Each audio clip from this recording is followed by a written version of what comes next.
All right, and good morning, everyone. My name is Jocelyn, and I'm here with Nina, another senior ambassador, and we're here to talk to two lovely people who want to talk to us today.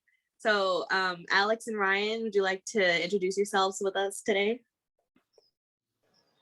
Brian, you can go first. Thanks. Hey everyone. I graduated from King Drew in 2010. Got a little echo. Yeah. Can you guys hear that echo? I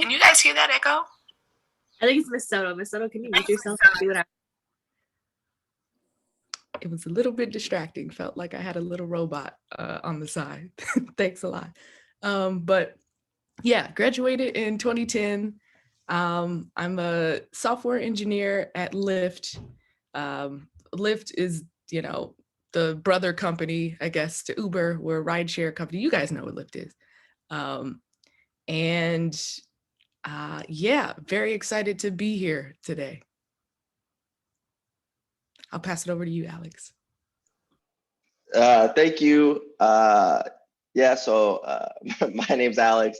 I did not graduate from King Drew. I actually went to high school in Massachusetts, but I did graduate from USC with a degree in computer science and business, and now I'm a software engineer at AT&T. Oh, fight on. I didn't know you went to USC too. You already know.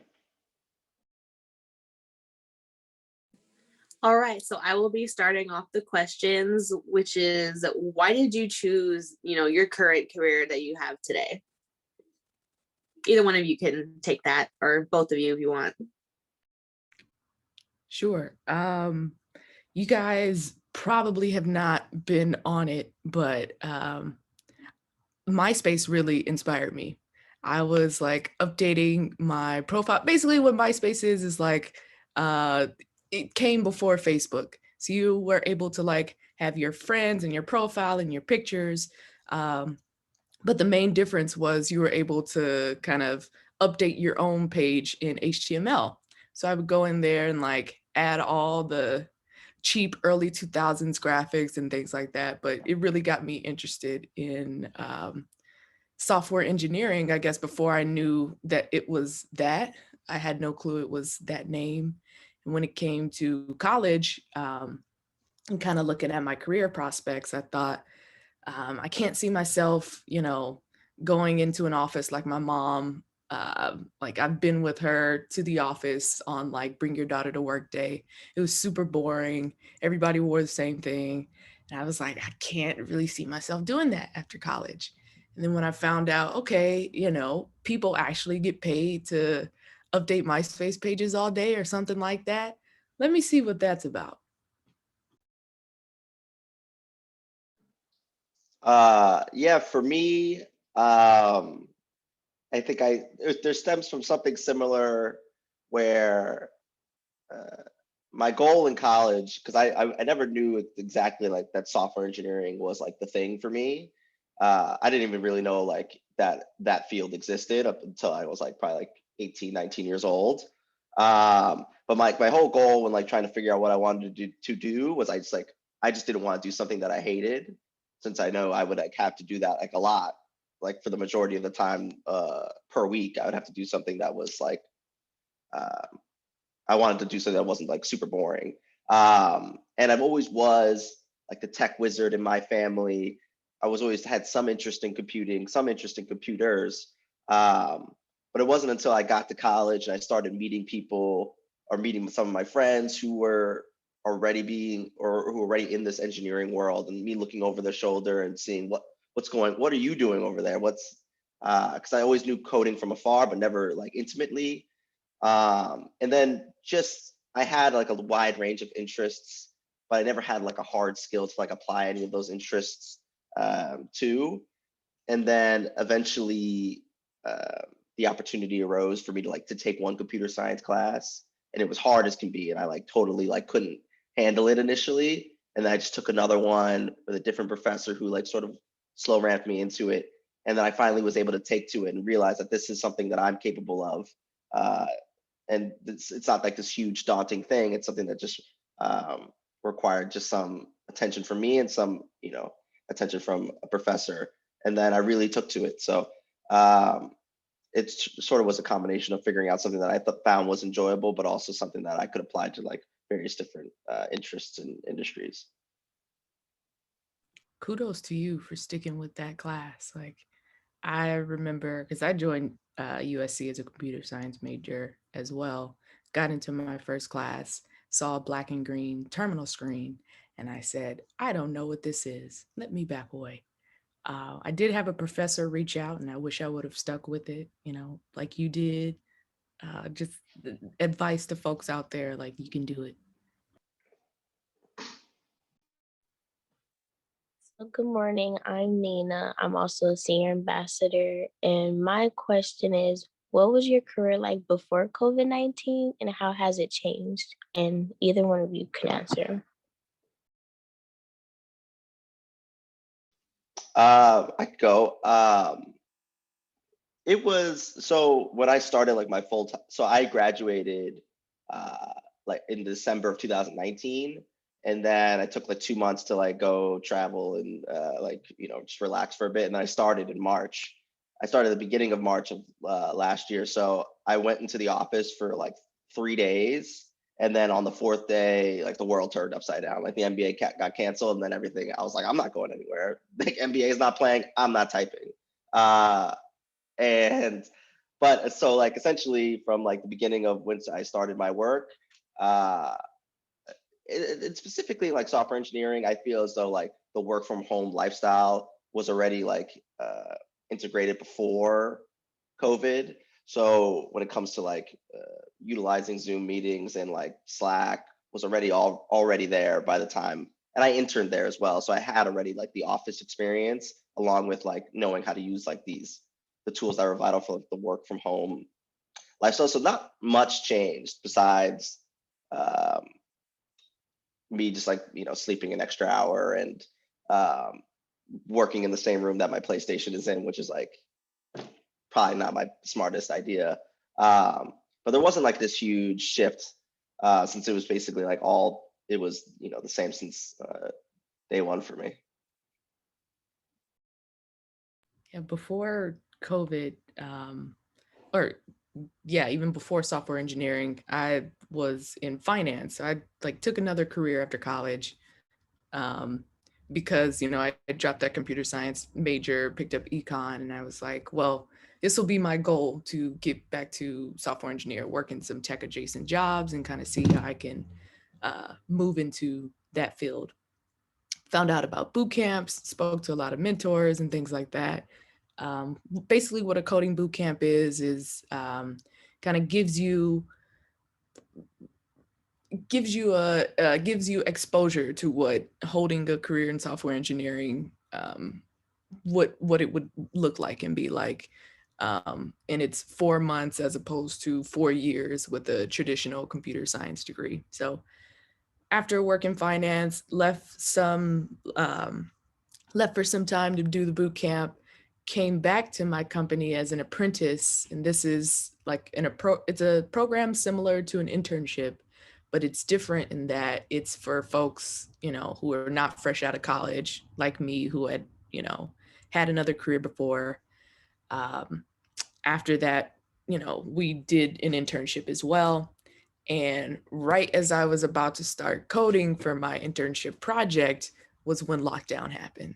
And I was like, I'm not going to be able to do this. Like, I'm freaking out. I don't have, my mentors by me to kind of guide me through developing my project. But with anything, when you're forced to figure it out, you figure it out and you adapt. I'm sure, like all of you guys weren't ready to kind of be at home, learning, but it was like, well, I still have to do this work, and you figure out what works. So I would say that has changed my career. Like, we're still meeting. Thank God for Zoom and Google Hangouts. And it's actually improved my, um, I want to say, like, my growth as a software engineer, just because before, when we were in the office, I was kind of like afraid to ask questions, which you should never be. but like I kind of got, you know, nervous and insecure asking questions that were pretty rudimentary around people who had been doing this for some time. But, you know, working from home allows me to kind of ask that person one-on-one in the privacy of my home. So that has helped. Also, I'm able to like record the screen whenever I'm getting help from someone so that I'm not constantly asking them, or I don't have to like try to take notes and listen at the same time. Like I can review the video if there's something that I missed. Okay, and next would be was your like current career or major like something you planned in high school, or was it something that kind of just came along the way? Um, for me, it definitely wasn't planned, and not planned at all, like zero planning. Because I didn't know what a major was, like when I like literally was like submitting college applications, like I didn't know what it meant. Because like my parents, their only like guidance was you have to go to college, and I was like, sure, will do. But I didn't know like anything besides that. I did not know of. So I didn't know about like the importance of like what a major meant. So I like initially started as a psychology major because I was like, oh, you know, I can connect with people. My brain, you know, I have friends, and it's like just some like random.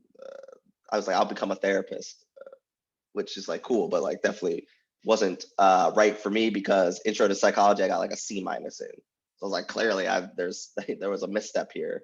Um, and then I was like, so psychology's not it. So I was like, maybe I'll go for a more general major while I still figure things out. So I switched to a business major. Um, but I wasn't getting enough. Like I would be going to classes, but I wasn't learning a lot. So I was like, why am I even doing this if I'm not getting that much from the classes? Which then led me to thinking about all these like wide ranging interests that I had. Like I was interested in marketing. I was interested in entertainment. But I was like, how can I like learn something that I can apply these things to? Which then led to me to think about the friends that I had that were pursuing this path, along with my organic interest in it while growing up. Um, and then eventually led me to actually uh, applying for and getting into the computer science or to the engineering school, because which was another sneaky thing that uh, you know, if I wanted to be a computer science major, you don't just like I couldn't just say I wanted to be one. I had to get like accepted into the school. It's like kind of like reapplying to college again. But it was sort of like whatever, a blessing in disguise, because I think if I came into USC 18 years old as a computer science major, I think I would have like flunked. I think I would have flunked the classes just because I wasn't prepared for, you know, the method in which how to study, how to, you know, manage a social life and studying. So the path ultimately I found to be the right path for me, but it definitely wasn't planned, and sort of was. I think as anybody should be allowed to do is you should try out like a bunch of different things, because it's like hard to just like know off the top of the bat what you want to do. And so I was thankfully offered that freedom to try different things and figure out uh, what was like the right spot for me. Yeah, much like Alex, I didn't do any research on what I wanted to do in college. I was just like, I got in. Like, that was the huge milestone for me. I don't advise that. Like, all of the class or all of the major like recommendations or what classes you have to take, they're all available online, whether you get into the school or not. So doing your research on like, okay, what does my first year, second year, third year, and fourth year look like? I wish I, you know, would have done that. And it was free and I didn't take advantage of that, you know, opportunity. So don't be like us. But be like us in terms of, you know, experimenting with things. I got admitted to the school as a English major just because, like I said, I hadn't done any research and it wasn't, I didn't even know what I was going to do with it. I was just like, well, let me pick, you know, something, and switched to computer science, switched out of that, tried to get into the business school. But, you know, like Alex said, you have to apply to that school. Um, in addition to applying to USC as a whole institution. And it was kind of like off season, so I could, pass the deadline for applications. So I picked up econ since it was in the general college of letters, arts, and sciences that you can pick up at any time. And once I, got in there, I was like, okay, I kind of like this. So yeah, that was pretty much the research that was done. Can you remind me of the question again? Kind of got lost in my train of thought. It's okay. It was how was this something that you like planned in high school, or did it kind of just fall in your lap? I see. Yeah. So I'll bring up MySpace again. When it came to actually choosing computer science, I was like, all right, what could I see myself doing? Because right now it's not, something in math or science or yada, yada, yada. Let me check this out. So kinda I was inspired by what I had done in high school, but like I didn't take the one computer science class that was offered at KD at that time, or do any research on what being a computer science major was. Nina, can I say one last thing is, I also would like to say that it's hard as a high school student to like think about these things. It's like for me in high school, and I've said this before when I spoke to King True before, like my only concern in high school was to try and make the basketball team and like try to get a girlfriend. And like both of those things didn't work out for me. But like that was like my whole concern. And it's like I'm not at all thinking about, oh, am I gonna be a software engineer or whatever. Like it's like the priorities are just like, it's very understandable to like you're consumed by a particular set of things, which is why I say there's probably just like very small things you can do to help shape or help you think about these things a little easier. Like when you're in classes, whenever you're in a class, I think that you could strive to just like figure out, if I'm in a math class or taking a calculus class or something, ask yourself why, or ask the teacher more specifically, why am I learning this particular subject? How can this subject be applied to something more tangible? I think that's probably like the easiest way to like just to like shape your mind around these things, just by asking a couple more questions. Because I'm always looking at it from the view of like, what did I wish I knew when I was in high school? And these are some examples of what I wish I knew. But I know that it's tough and it's hard to shape your priorities around certain things. If anyone is having like difficulty with that, for sure, like don't think that, all right, if I choose this major, this is the end all be all for the rest of my life. That's not true at all. Like I'm doing software engineering, but I majored in econ. And while there are definitely like similarities, they're not directly related. Unless you want to do something like be a doctor, be a nurse, like of course, get into like a science related field. But I think even, as long as like, even if you were to pick another non-science related major, but still do the required classes for residency or grad school for the medical field, like you can do that too. So another thing that has been helpful in just figuring out, okay, how do I attack this, is this Japanese concept called ikigai. And it basically allows you to line up like what you love, what you're good at, what the world needs, and what you can be paid for. And those kind of helped me and a lot of other people like figure out, okay, where do I fit in this world? What direction should I generally go in? But constantly, speak to people and be flexible, recognize, where you want to make changes or how you're changing. Something that you're into at 17 may not be when you're, 24, 25, whatever. I appreciate that, which leads me to my next question because me and Jocelyn will be starting college in the fall. So, what advice do you have for us seniors who will be starting college?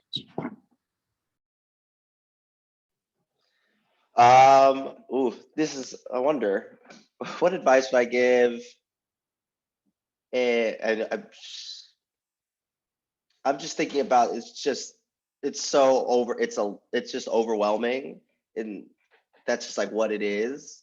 Um, it's kind of like, you're just being exposed to so many different things, so many new people, a totally different structure. You're getting a lot more freedom than you have had your whole life.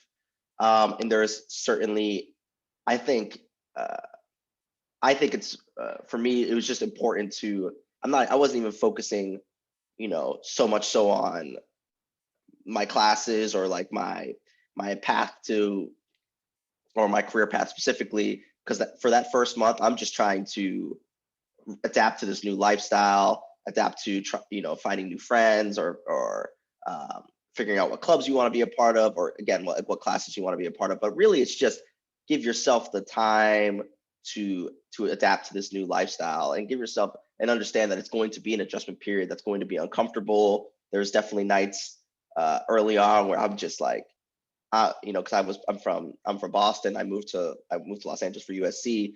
I'm thinking like I'm 3,000 miles from my parents. I'm 3,000 miles from my closest friends from high school. Um, but I gave myself the time to be sad, because there's gonna be moments where you're like, damn, this is such a crazy shakeup.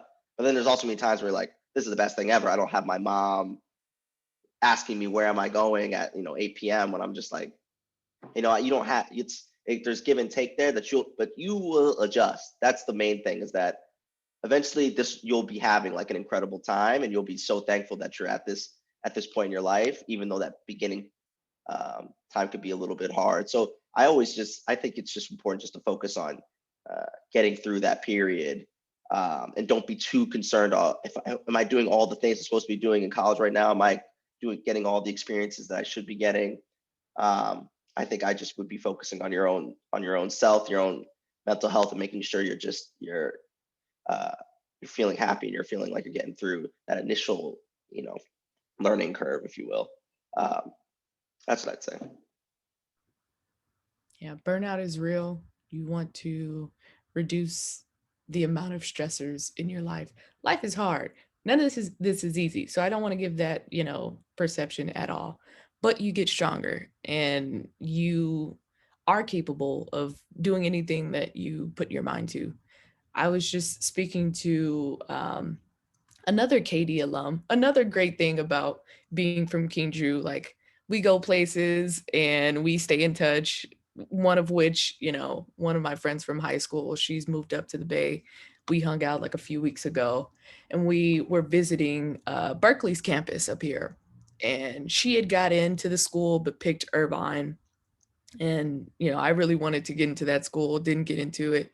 And we were just kind of laughing about that. That happened like, wow, like 11 years ago. But yeah, she was saying how she picked Irvine over Berkeley because she felt like she wouldn't be able to handle the curriculum at Berkeley.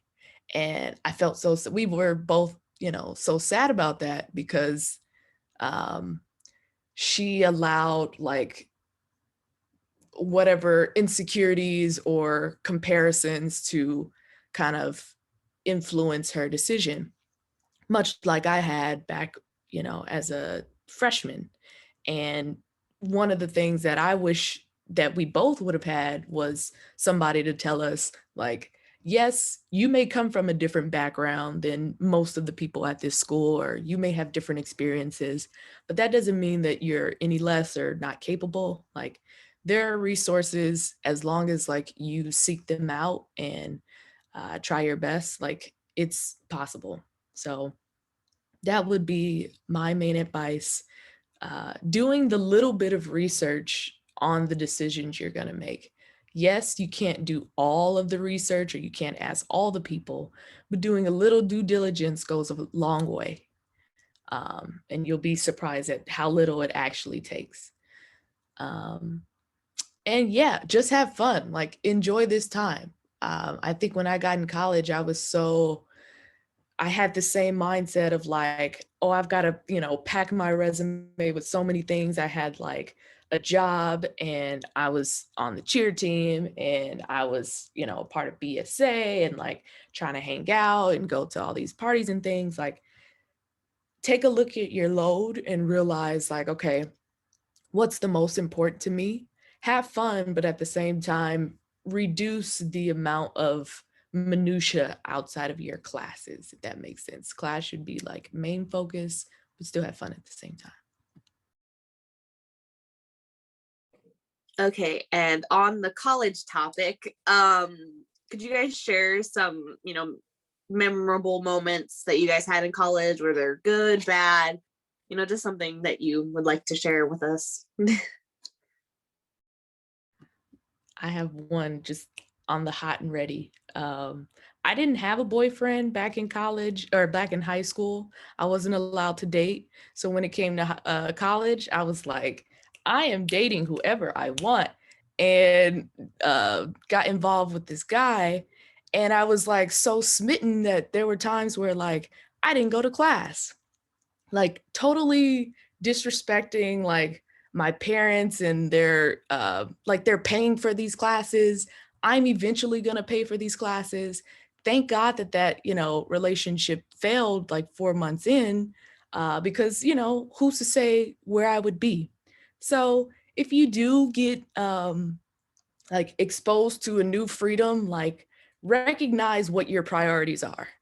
um, Another cool thing that well, that wasn't cool, but like one of those kind of like character shaping experiences was studying abroad. Like, I'm from Carson. Most of my family is from LA, and stayed like the house that I'm living in now, we're 4 blocks away from where my dad grew up, since the 60s. Um, so going abroad was like mind blowing. When I told my dad I wanted to do it, he was like, "You're already studying abroad in LA."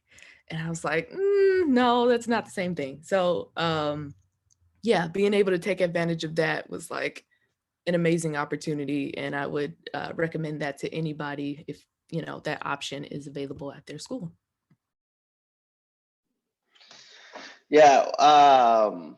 One thing that um, one thing that comes to mind, or two, I guess two things that come to mind. Well, the first is the USC has Greek life at its at whatever at USC.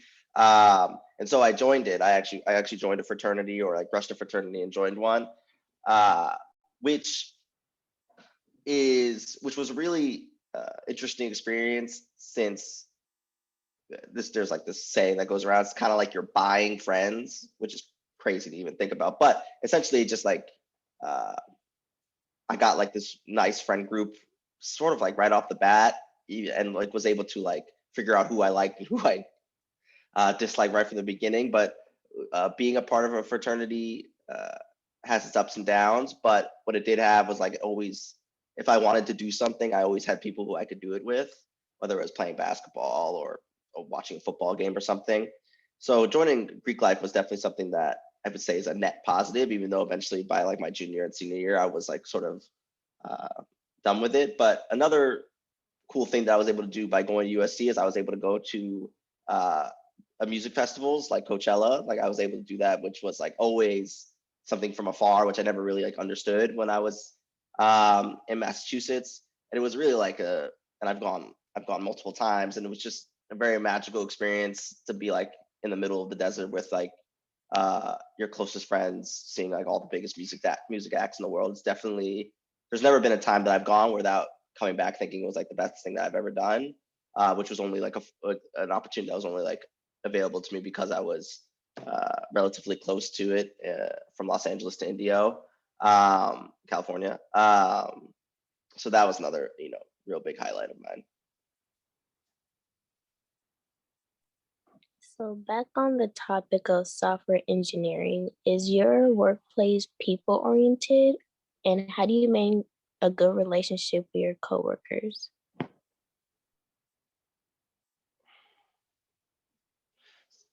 Could you say the question again? Sorry.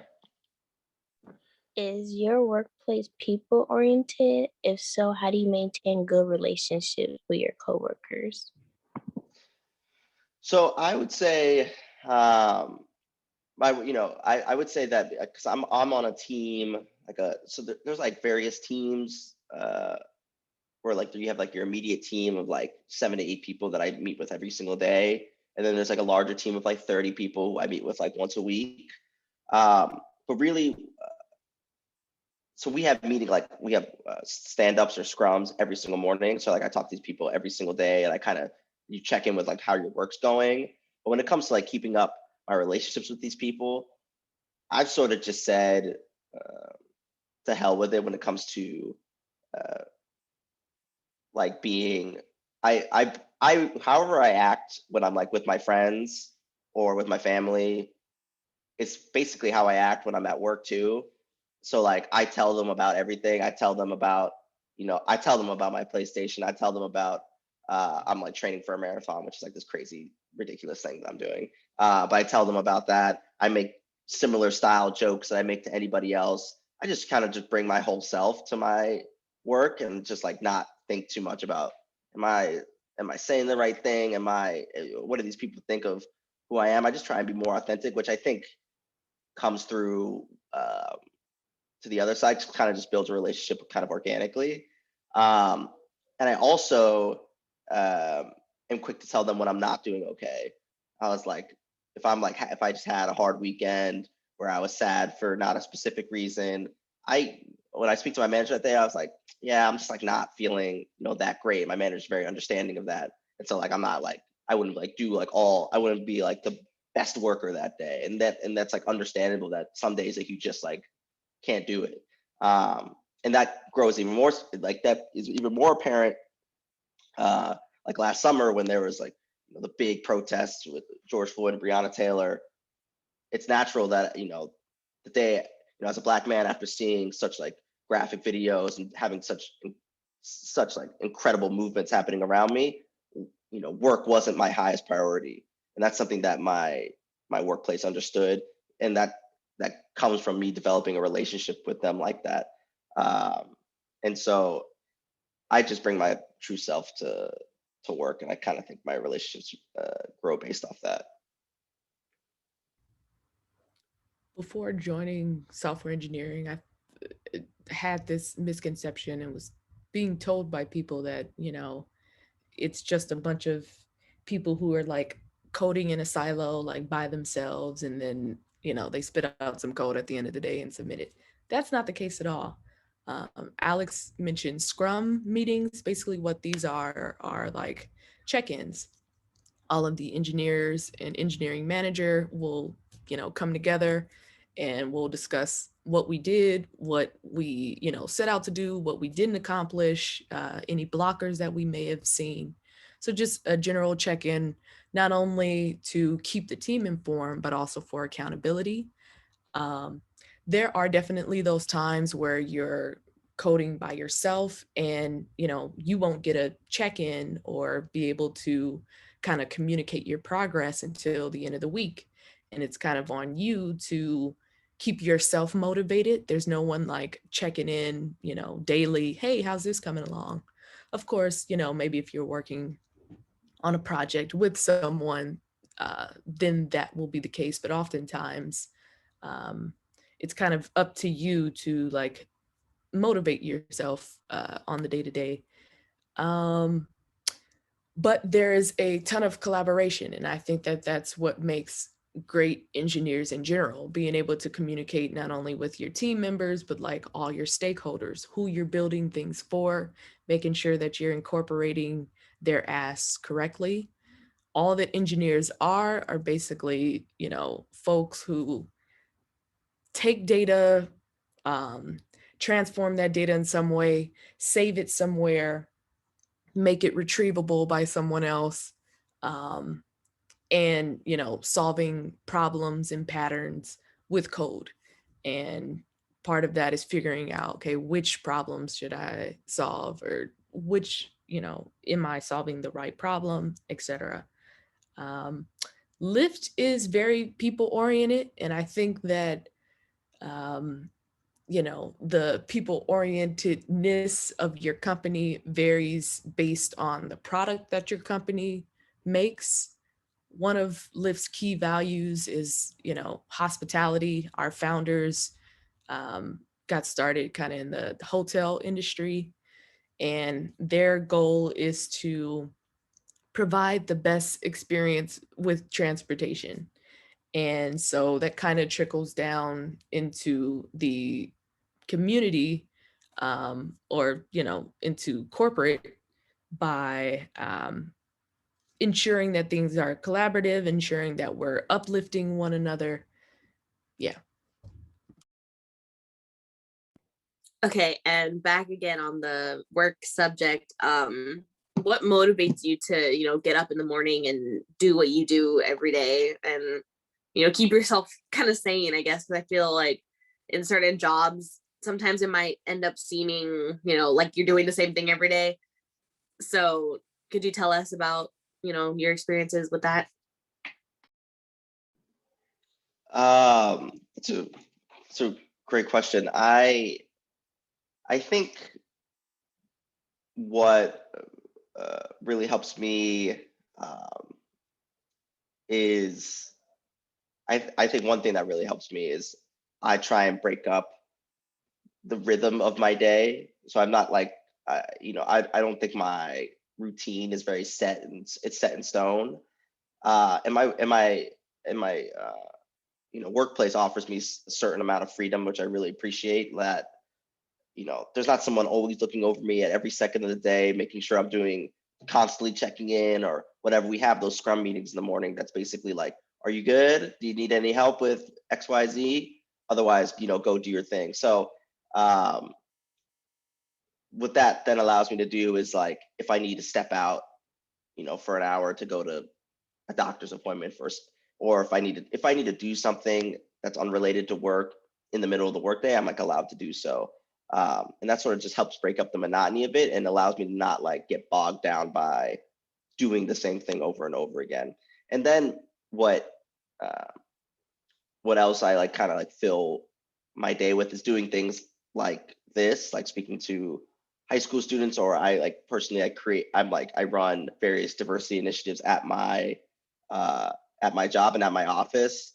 That just makes it so I'm not just a software engineer. I'm doing more than just that.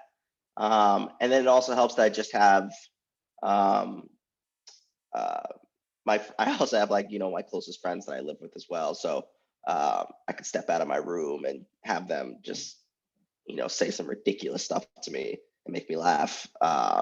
And it's sort of just making it so that it's not I'm not my days don't always look the same, based on how I structure them and based on uh, the freedom that my workplace allows.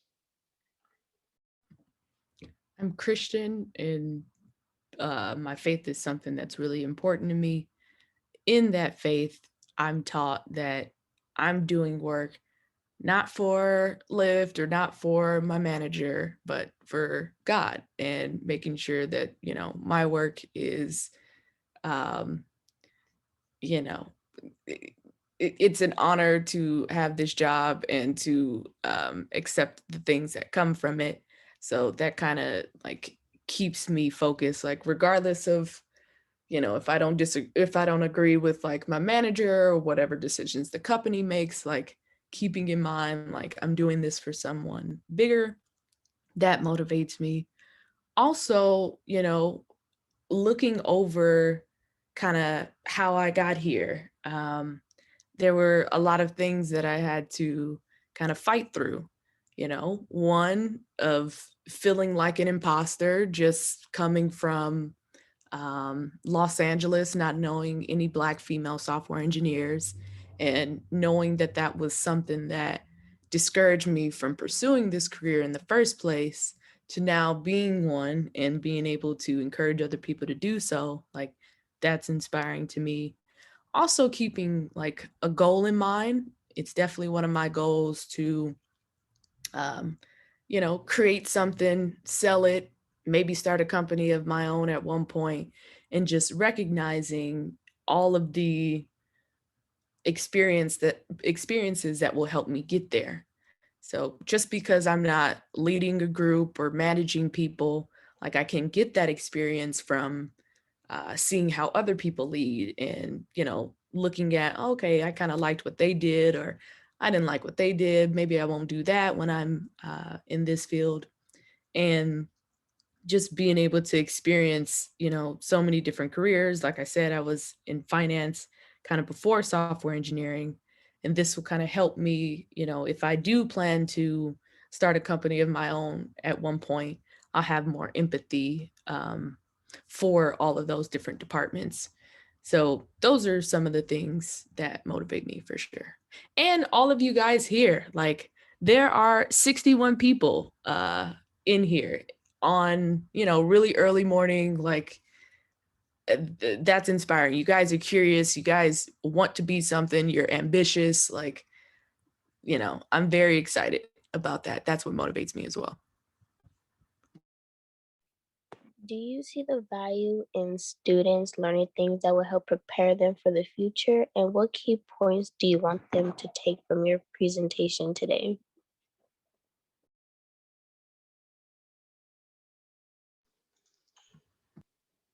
Um, and I keep blowing this. Could you say the first part of the question again, or just the question again? I just Do ridiculous. you value in students learning things that will help prepare them for the future? And what key points do you want our students to take from your presentation? I, I think there's definite value uh, in learning stuff and learning key elements for your future. I think ultimately what's important is, I think, trying various subject matters and dipping your hand in various possible career pools to figure out what really ticks for you, because ultimately my whole goal is to not hate my job, since I know I'm gonna have to do this 5 days a week. And I know just I'm the type of person that if I hate doing something, I'm just not gonna do it.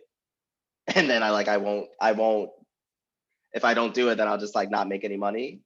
So I was very like strategic about making sure that I actually liked what I was doing, um, just because I know how just much that would be a part of my life.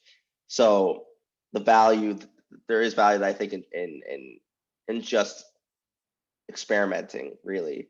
um, and that's my, I guess, my whole thing is just figuring out what ticks for you, and making sure that there's some field or some position that you can find enjoyment out of, and and putting yourself in a position such that you don't have to settle, um, is something that I find valuable.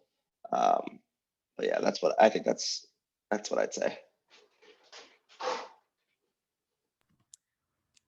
Yeah, just because there are, things that you don't know, or like, that's not an excuse enough to like not learn these things. If you know that you're going to be faced with it in the future, like, it's going to happen, or you're going to be, exposed to it or needing to make a decision on it in the future. If you know it's coming up, you might as well do it now. Being prepared for these things, learning about these things, just gives you a bit more confidence when you know that you're going to face them head on later in life.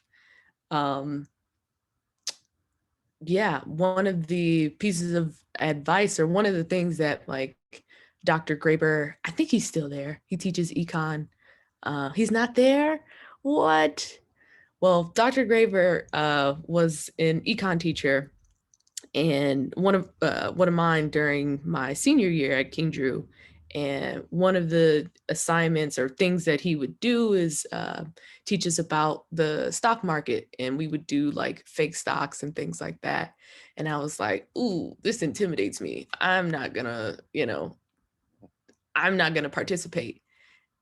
They're not going anywhere. And now that I've been given stock, by my company, I have to make a decision on it because it's my money, and I have to um, do something with it and have an opinion on it. That's another plus to like working. Oftentimes, like that'll come in addition to your base salary or whatever. But something that I could have learned and been ready for back in high school, like I put that off until college. And now that I actually have it, it's like, yes, I'm doing that research now, but was doing it in college. But imagine how far along I could have been if I just did it in high school when I was exposed to it and not been intimidated by it. And yeah, some of the key points that I would like you all to take away is that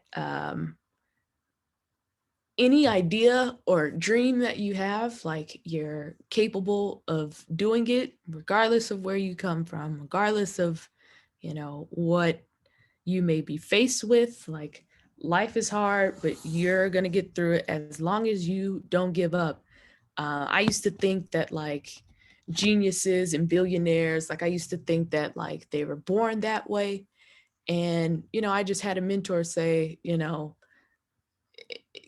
everybody is pretty much, born the same. Yes, we've got different privileges, but, these billionaires and the greatest people, most of them just were able to practice good habits and keep practicing those good habits. And sooner or later, they were able to progress. And that has definitely been freeing for me. Like knowing that we are all capable of the same things. Some of us just give up earlier than others. So as long as you stay on that path, like you'll be right on that way.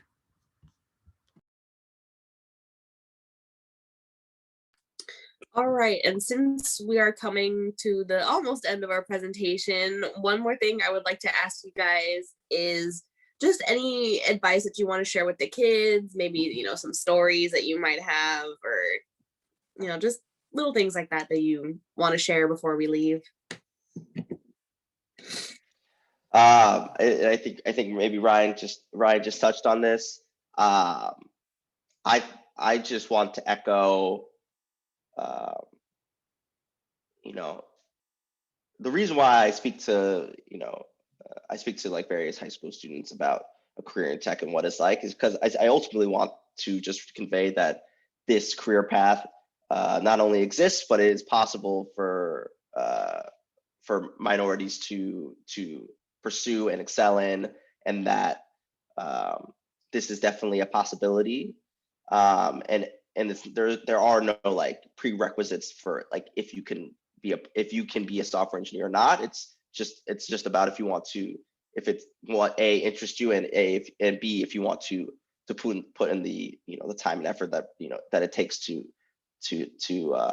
have this path. But ultimately, I just want everyone here to know that it is possible no matter who you are, because I kind of take myself as sort of like the average or a level of like intellect. Like things do not come to me fast. Math is super confusing and super hard for me. And that can go for any subject as well. But ultimately, it was my own determination, and along with like the support system that I had, and seeing a friend of mine, a Black friend of mine who was doing this. Like, you can wait. This is a real thing. This is possible. And that's just the ultimate thing I want to convey, that you can do anything, but you can. And you know, and to also, this doesn't have to consume your life. Also, you don't have to only be thinking about this, because I'm balancing. I could still work on my jump shot and also pursue this field. My jump shot's still weak, but I'm working on it. Well, I'm 5'2" and I was never selected for basketball, and my jump shot sucks as well. But yeah, to any final things, I guess. Yeah, just an echo of everything that we've said here. I'm super available if you guys have any questions. I'm sure Alex is as well. And yeah, I'm excited to see what you all do. If there are any questions, you could put them in the chat as well. Okay, I have my own question. So, how did you guys make your final college decisions? Because I'm sure, USC wasn't like the only one that accepted you, because I personally am having a very hard time picking right now. And the final day to make your decision is coming up soon. So, I got into Pepperdine, and I think that they offered me like damn near full ride. USC gave me a nice package, but like not as good as Pepperdine. And I was like, yeah, like true, it would probably be cheaper, but I kind of have stars in my eyes for USC. And that's, ultimately what I chose. I can't remember what other schools I got into. I think I got into like UC Riverside. They gave me no money. But I think it came down to the alumni, really. How what do I know about this school? What do I know about the alumni? What type of reputation does this this school have? Any type of investment you make, you want to know that your money is going to the best place. And oftentimes you can judge that on, the alumni. You judge a tree by its fruit. So yeah. And I'll just, I can't give as good of an answer to this as Ryan, because USC was kind of like my like reach school, like a stretch. Like I didn't really think I was going to get in, but it checked all the boxes from. And granted, I didn't have that many boxes since I didn't even know what a major was. Like I didn't know what school was good or whatever. But I would set some requirements for yourself. Like I wanted to be in a warm weather state, and I wanted to have a school that had a nice football team. And then I was like, oh, but maybe the school will also be like in like a good school as well. So I was just setting check boxes and seeing which school fulfills them the most. But my decision, I never had to really weigh anything since USC for some reason picked me.